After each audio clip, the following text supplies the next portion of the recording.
अस्सलाम वालेकुम dear students. कैसे हैं आप सब? उम्मीद करता हूँ खैरियत से होंगे। मैं हूं मुज़फ़्फ़र रियाज़ और आप देख रहे हैं मेरा यूट्यूब चैनल हिसाबिस्तान।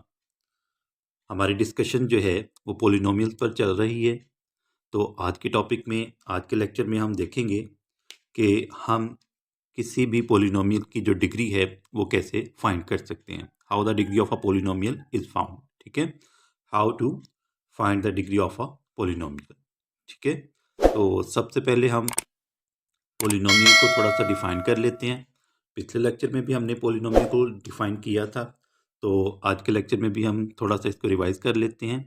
तो पोलिनोमियल क्या है? A polynomial is a blend is a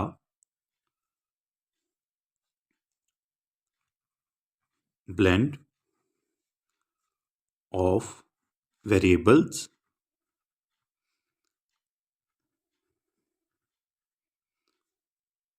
assigned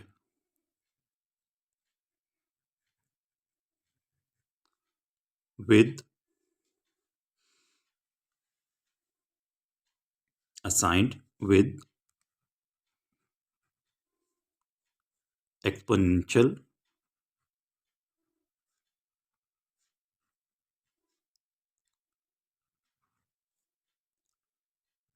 powers and coefficients and coefficient।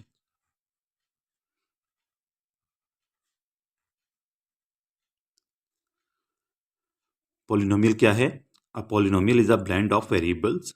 Polynomial जो है वो वेरिएबल्स का ऐसा इकट्ठ है, ऐसा मजमुआ है, असाइंड विद एक्सपोनेंशियल पावर्स, और ऐसे वेरिएबल्स जिनकी कुछ मखसूस ताकतें हैं, मखसूस पावर्स हैं, उनको कुछ एक्सपोनेंट्स होते हैं उनके पास और कुछ कोफिशिएंट्स होते हैं। ठीक है, ऐसे वेरिएबल्स का जो मजमुआ है उसको हम पोलिनोमियल कहते हैं। ठीक है, आज के टॉपिक में हमने ये फाइंड करना है कि पोलिनोमियल की डिग्री क्या होती है, कैसे जो है वो डिग्री फाइंड करते हैं। ठीक है, तो उसके लिए हमारे पास जो है वो कुछ स्टेप्स हैं। ठीक है, उनको फॉलो करेंगे तो हम किसी भी पोलिनोमियल की जो है वो डिग्री फाइंड कर सकते हैं। ठीक है,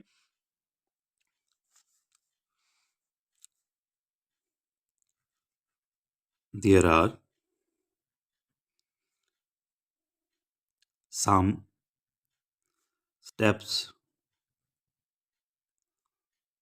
टू फॉलो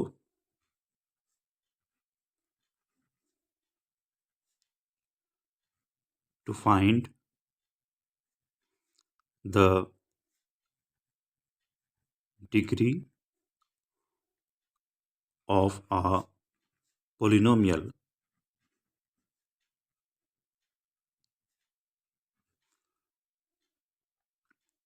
कुछ स्टेप्स हैं हमारे पास। ठीक है, तो उसके लिए हम जो है वो एक एग्जांपल लेते हैं। ठीक है, एग्जांपल में कुछ स्टेप्स देखेंगे और हम जो है वो डिग्री फाइंड करेंगे। ठीक है,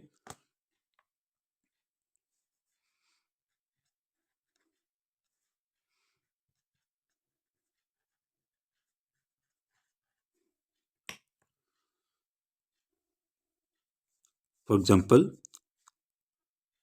we have an expression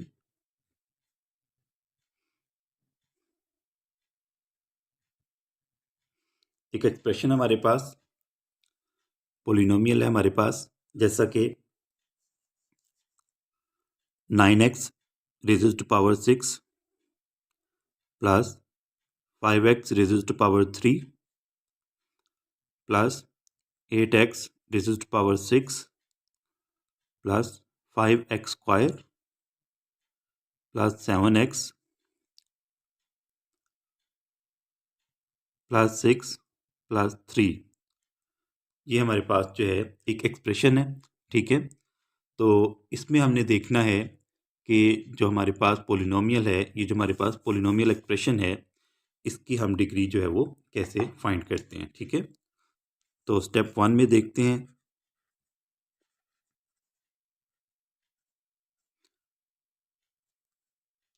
step 1 में हम क्या करेंगे? हम जो एक जैसी टर्म्स हैं उनको हम कंबाइन कर लेंगे, ठीक है।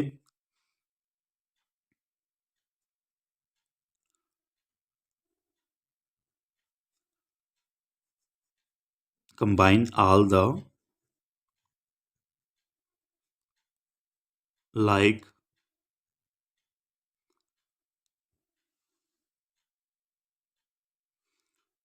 terms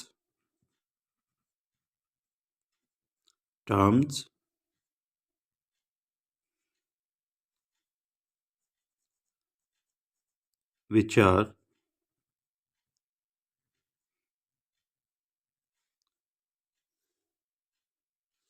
with same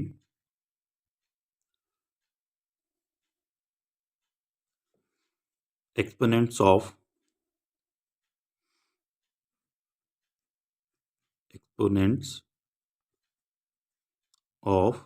variable।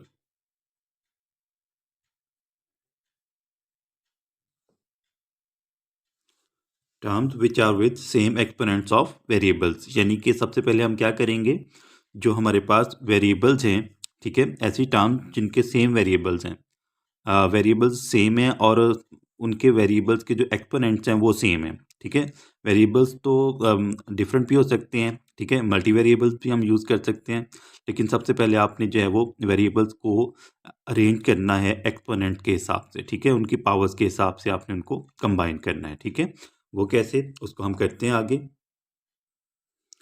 अब ये जो एक्सप्रेशन है हमारे पास, इसमें हमने देखना है कि जो सेम पावर्स हैं, ठीक है, सेम एक्सपोनेंट्स हैं, उनको कंबाइन कर लें, ठीक है। वो किस तरह, अब ये देखें, 9x रेज़ टू पावर 6 है, 8x रेज़ टू पावर 6 है, ठीक है। इनको हम कंबाइन कर लेते हैं इस तरह, 9x raise to power 6 plus 8x raise to power 6, ठीक है। उसके बाद हमारे पास था 5x cube, 5x square plus 7x plus, अब ये तो दो कॉन्स्टेंट्स हैं, इनको हम इकट्ठा कर लेते हैं, ठीक है। ये हमारा फर्स्ट स्टेप हो गया। अब सेकंड स्टेप देखते हैं इसका। स्टेप 2 में हमने क्या करना है, हमने ये जो हमारे पास कोफिशिएंट्स हैं इनके, उनको हमने इग्नोर करना है, ठीक है, और इनको लिख देंगे, इग्नोर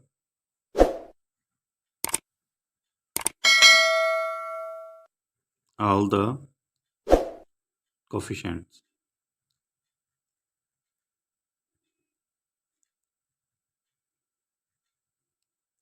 जितने भी हमारे पास ये देखिए ना कोफिशिएंट्स है ना, ठीक है, 9 है, 8 है, 5 है, ये 5 है, ये 7 है, ठीक है, इनको हमने इग्नोर कर देना है और जो हमारे पास वेरिएबल्स हैं उनको हमने लिख देना है, ठीक है। अब यहाँ पे हमारे पास जो है वो x रेज़ टू पावर 6 है, ये लिख दें। उसके बाद इसमें देखें ना, दोनों में सेम है, ठीक है, ये भी x रेज़ टू पावर 6 है, ये भी x रेज़ टू पावर 6 है, तो इनको इनको हम कंबाइंड फॉर्म में लिखेंगे, यानी कि इनके लिए हम एक ही वेरिएबल लिखेंगे और एक ही एक्सपोनेंट लिखेंगे, ठीक है, x रेज़ टू पावर 6। उसके अलावा हमारे पास है x क्यूब, ठीक है। उसके बाद हमारे पास जो है वो वेरिएबल है एक्सपोनेंट के साथ एक्स स्क्वायर, ठीक है, ये x रेज़ टू पावर 1 है, और जो कांस्टेंट्स हैं उनके साथ कोई वेरिएबल नहीं होता, तो हम जो है वो अपनी आसानी के लिए लिखेंगे x रेज़ टू पावर 0, ठीक है। तो ये हमने जितने भी हमारे पास कोफिशिएंट्स थे इनको हमने एज अ होल लिखा है, ठीक है। ये जो 9x रेज़ टू पावर 6 है और 8x रेज़ टू पावर 6 है, ठीक है, इनको हमने कंबाइंड फॉर्म में लिख लिया है, इनकी हमने जो है वो एक ही वेरिएबल एक ही एक्सपोनेंट के साथ लिख दिया है, ठीक है। तो ये हमारे पास x raise to power 6 x cube आ गया, यहाँ पे 5 को हमने इग्नोर कर दिया, यहाँ पे भी हमने 5 को इग्नोर कर दिया, एक्स स्क्वायर आ गया हमारे पास, ठीक है। 7 को इग्नोर किया, हमारे पास एक्स रेज़ टू पावर 1 आ गया, और कांस्टेंट्स के साथ जो है वो कोई वेरिएबल नहीं है, तो हम लिखेंगे एक्स रेज़ टू पावर 0, ठीक है। ये हमने स्टेप 2 कर लिया। अब थर्ड स्टेप की तरफ चलते हैं। अब थर्ड स्टेप है हमारे पास स्टेप 3। इसमें आपने वेरिएबल्स को अरेंज करना है, ठीक है। अरेंज कैसे करना है? Descending order of their powers, ठीक है। Arrange the variables in descending order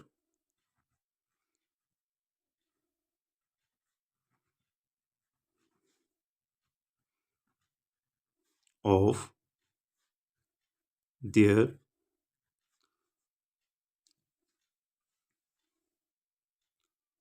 powers, ठीक है। अब ये डिसेंडिंग ऑर्डर क्या है? यानी कि हम बड़ी पावर से छोटी पावर की तरफ जाएंगे, ठीक है। सबसे पहले हम बड़ी पावर लिखेंगे, फिर उससे छोटी, फिर उससे छोटी, फिर उससे छोटी, ठीक है। तो यहाँ पे हमने वैसे हमारी जो अरेंजमेंट है वो पहले ही ठीक है, लेकिन फिर भी चूंकि हमारे पास ये स्टेप है तो हम इसको जो है वो दोबारा लिख लेते हैं। ये हमारे पास आ जाएगा x raise to power 6 plus x raise to power 3 plus x raise to power 2 plus x raise to power 1 plus x raise to power 0, ठीक है। अगर आपके पास जो एक्सप्रेशन है उसमें आपने जो है वो अरेंजमेंट नहीं की हुई, तरतीब से जो है वो नहीं लिखे हुए, तो आपने जो है वो वेरिएबल्स को तरतीब से लिख लेना है। और वो तरतीब कैसी होनी चाहिए? डिसेंडिंग ऑर्डर हो, ठीक है। डिसेंडिंग तरतीब हो, यानी कि सबसे पहले आपने जो वेरिएबल है आपके पास, कोई भी वेरिएबल है, मल्टी वेरिएबल भी हो सकते हैं, सेम वेरिएबल भी हो सकते हैं, ठीक है। तो आपने सबसे पहले जो वेरिएबल्स हैं उनकी सबसे पहले बड़ी पावर लिखनी है, फिर उससे छोटी, फिर उससे छोटी, फिर उससे छोटी, फिर उससे छोटी, यानी कि जितने भी आपके पास टर्म्स हैं उस हिसाब से आपने उनकी पावर्स को जो है वो अरेंज कर लेना है, ठीक है। ये हमारा थर्ड स्टेप हो जाएगा। उसके बाद जो लास्ट और फाइनल स्टेप है इसका, स्टेप 4, उसमें हमने क्या करना है? उसमें हम इसकी जो है वो डिग्री लिख देंगे, ठीक है।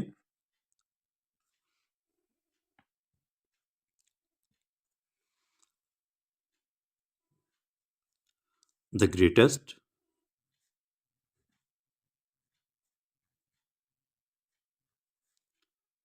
पावर ऑफ द वेरिएबल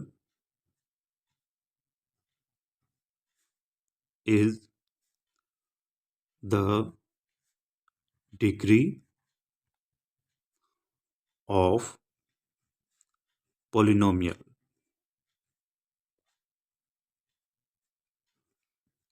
अब यहाँ पे हमने जो है वो कंक्लूजन ले लिया है, हमने जो है वो अपना फाइनल जो स्टेटमेंट हमारा बन रहा है वो ये है, the greatest power of the variable is the degree of the polynomial. हमारे पास जो वेरिएबल यूज हुआ है उसकी जो सबसे बड़ी पावर है, अगर सेम वेरिएबल है, अब ये देखिए यहाँ पे भी एक्स है, एक्स है, एक्स है, यहाँ पे भी एक्स है, और इसको भी हमने इन टर्म्स ऑफ एक्स लिया है, ठीक है, कांस्टेंट को भी।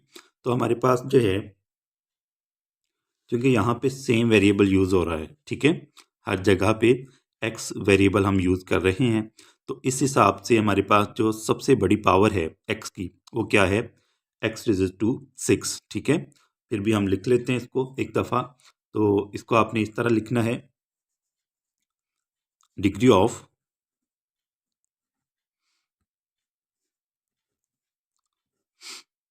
X raise to power 6 plus x raise to power 3 plus x raise to power 2 plus x raise to power 1 plus x raise to power 0, ठीक है। इसमें हमारे पास जो मैक्सिमम पावर है वो है एक्स रेज़ टू पावर 6, ठीक है। तो हम कहेंगे degree of this expression is 6, ठीक है। तो हमारे पास जो डिग्री आ जाएगी वो क्या आएगी? 6 आएगी, ठीक है। तो ये कुछ स्टेप्स थे जिनको फॉलो करते हुए हम किसी भी एक्सप्रेशन की जो है वो डिग्री फाइंड कर सकते हैं, किसी भी पोलिनोमियल एक्सप्रेशन की डिग्री फाइंड कर सकते हैं, ठीक है। तो उम्मीद करता हूँ आपको आज का लेक्चर बहुत ज़्यादा पसंद आया होगा। अगर पसंद आया हो मेरे वीडियो को लाइक कीजिएगा, मेरे चैनल को ज़रूर सब्सक्राइब कीजिएगा, ताकि आपको इसी तरह के अच्छे अच्छे लेक्चर जो हैं वो मिलते रहें। इंशाअल्लाह आपसे फिर मुलाकात होगी, तब तक के लिए अल्लाह हाफ़िज़।